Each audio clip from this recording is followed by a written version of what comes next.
തുടക്കം കുറിച്ച കടലിന് മുകളിലൂടെയുള്ള ഫ്ലൈറ്റ് യാത്ര. ഉയരത്തിൽ നിന്നും നോക്കുമ്പോൾ എല്ലാത്തിനും ഭംഗിയുണ്ടായിരുന്നു. നോക്കെത്താ ദൂരത്തോളം പരന്നു കിടക്കുന്ന കടലും, ചുട്ടുപൊള്ളുന്ന സൂര്യന്റെ തീക്ഷ്ണതയിൽ ആവി പറക്കുന്ന മരുഭൂമിയും, മരുഭൂഹൃദയത്തിൽ പടുത്തുയർത്തിയ കൂറ്റൻ കെട്ടിടങ്ങളും, ദീപാലങ്കൃതമായ നഗരവും, നീണ്ടു പരന്നു കിടക്കുന്ന റോഡും നയനമനോഹരമായ കാഴ്ചകളാണ് എനിക്ക് സമ്മാനിച്ചത്. നട്ടാൽ മുളക്കാത്ത മരുഭൂമിയിൽ സ്വപ്നത്തിന്റെ വിത്തിറക്കാൻ തുടങ്ങിയപ്പോൾ ഞാൻ ആദ്യമായി മനസ്സിലാക്കുകയായിരുന്നു, സിനിമയിൽ കണ്ട ഗൾഫല്ല യഥാർത്ഥ ഗൾഫ് എന്ന്. രാത്രി വൈകുവോളമുള്ള ജോലി, അത് കഴിഞ്ഞാൽ റൂം, വീണ്ടും ജോലി, വീണ്ടും റൂം. അതങ്ങനെ ഒരു അച്ചുതണ്ടിലെന്ന പോലെ കറങ്ങിക്കൊണ്ടേയിരിക്കും.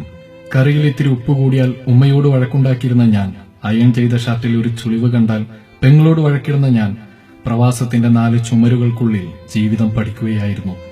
ഒരിക്കൽ പനി വന്ന് സഹായത്തിന് ആളില്ലാതെ കട്ടിലിൽ കിടക്കുമ്പോഴാണ് ഉമ്മയുടെ അഭാവം എത്ര വലുതാണെന്ന് ഞാൻ മനസ്സിലാക്കിയത്. ഒരു ദിവസം ഒരു തവണയെങ്കിലും ഫോൺ ചെയ്തില്ലെങ്കിൽ വഴക്കിടുന്ന ഉപ്പയെയും, എപ്പോഴും എന്തെങ്കിലും കുസൃതി കാണിച്ച് എന്നെ ദേഷ്യം പിടിപ്പിക്കുന്ന പെങ്ങളെയും കുറിച്ചോർത്ത് പലപ്പോഴും ഞാൻ കരഞ്ഞിട്ടുണ്ട്. എന്നാൽ ഈ ചെറിയ പ്രവാസ ജീവിതത്തിനിടയ്ക്ക് ഞാൻ പരിചയപ്പെട്ടവരുമായി താരതമ്യം ചെയ്തപ്പോൾ എന്റെ ദുഃഖം വളരെ ചെറുതായിരുന്നു. നല്ല ജോലിയാണെന്ന ഏജന്റിന്റെ വാക്ക് വിശ്വസിച്ച് കൂടുതൽ അന്വേഷിക്കാതെ ഇവിടെ എത്തി ചതിക്കപ്പെട്ടവർ, ഒടുവിൽ ഒരു തണൽ മരം പോലും ഇല്ലാത്ത ചുട്ടുപൊള്ളുന്ന മരുഭൂമിയിൽ അറബിയുടെ ആടുമാടുകളെ മേച്ച് ആടുജീവിതം നയിക്കുന്നവർ, വയസ്സ് 50 കഴിഞ്ഞിട്ടും 20 വർഷത്തിലേറെ ഇവിടെ നിന്നിട്ടും നിർത്തിപ്പോവാത്തതെന്തെന്ന് ചോദിച്ചപ്പോൾ 4 പെൺമക്കളാണ്, 3 പേരെ കെട്ടിച്ചു, ഇനി ഒരാളെ കൂടി കെട്ടിക്കാനുണ്ടെന്ന് പറഞ്ഞു തീർന്നപ്പോഴേക്കും ചുമച്ച് ചുമച്ച് ശ്വാസം കിട്ടാതെ പിടയുന്ന ഹംസകാക്കയുടെ ചുളിവ് വീണ കൺകോണുകളിൽ ഞാൻ കണ്ട കണ്ണുനീരിന്റെ നനവ്.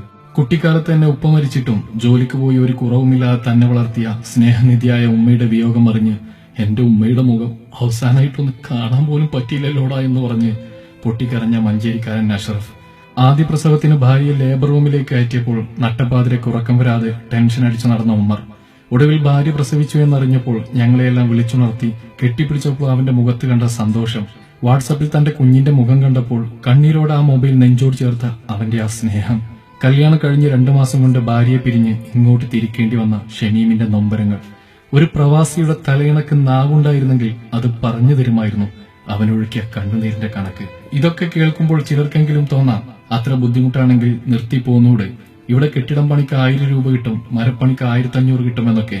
മരപ്പണി കൊണ്ടൊരു വാതിൽ നിർമ്മിക്കാൻ കഴിഞ്ഞേക്കും, കെട്ടിടം പണി കൊണ്ടൊരു കെട്ടിടവും. പക്ഷേ ജീവിതം കെട്ടിപ്പൊക്കണമെങ്കിൽ ചിലർക്കെങ്കിലും പ്രവാസിയായേ മതിയാവൂ. ഈ അടുത്ത് കൂട്ടുകാരൻ വിളിച്ചപ്പോൾ പറഞ്ഞു, പ്രവാസികൾക്ക് പെണ്ണ് കിട്ടില്ല എന്ന്. ഭർത്താവിന്റെ ചൂടേറ്റ് കിടന്നാൽ മാത്രമേ ദാമ്പത്യമാവൂ എന്ന് തെറ്റിദ്ധരിച്ച ആരുടെയെങ്കിലും ജൽപ്പനങ്ങളാവാം അത്. കാരണം തന്റെ യൗവന ഈ മരുഭൂമിയിൽ പണയം വെച്ച് എല്ലാ സുഖങ്ങളും ത്യജിച്ച് തന്റെ കുടുംബത്തിനു വേണ്ടി അഹോരാത്രം അധ്വാനിക്കുന്ന പ്രവാസികളെക്കാൾ വലിയ ത്യാഗികളായിട്ട് ആരുണ്ട് ഇവിടെ? എങ്കിലും നാട്ടിലെ പല വാർത്തകളും കേൾക്കുമ്പോഴും ഇവിടെയുള്ളവരുടെ നെഞ്ചിൽ തീയാണ്.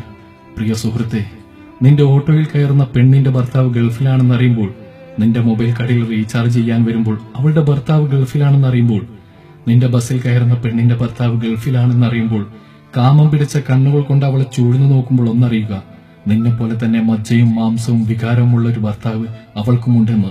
ജീവിതം 2 അറ്റം കൂട്ടിമുട്ടിക്കാൻ വേണ്ടിയാണ് അയാൾ ഇവിടെ കഷ്ടപ്പെടുന്നതെന്നും. പണ്ട് പഠിക്കുന്ന കാലത്ത് ടൂർ പോവാൻ ഉപ്പയച്ച എന്ന കാശ് കുറഞ്ഞു പോയപ്പോൾ എനിക്ക് ദേഷ്യം തോന്നിയിട്ടുണ്ട്. ഇന്നീ മരുഭൂമി മുഴുവൻ കറങ്ങിയിട്ടും പണം കായ്ക്കുന്ന മരം മാത്രം ഞാൻ കണ്ടിട്ടില്ല.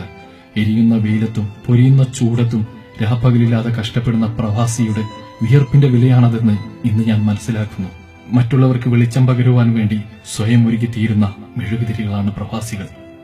വിരഹത്തിന്റെ വേദന മനസ്സിലാവണമെങ്കിൽ, ബന്ധങ്ങളുടെ ദൃഢത മനസ്സിലാവണമെങ്കിൽ, സ്നേഹത്തിന്റെ വില മനസ്സിലാവണമെങ്കിൽ, പണത്തിന്റെ മൂല്യം മനസ്സിലാവണമെങ്കിൽ, അധ്വാനത്തിന്റെ മഹത്വം മനസ്സിലാവണമെങ്കിൽ, സമയത്തിന്റെ വില മനസ്സിലാവണമെങ്കിൽ ഒരിക്കലെങ്കിലും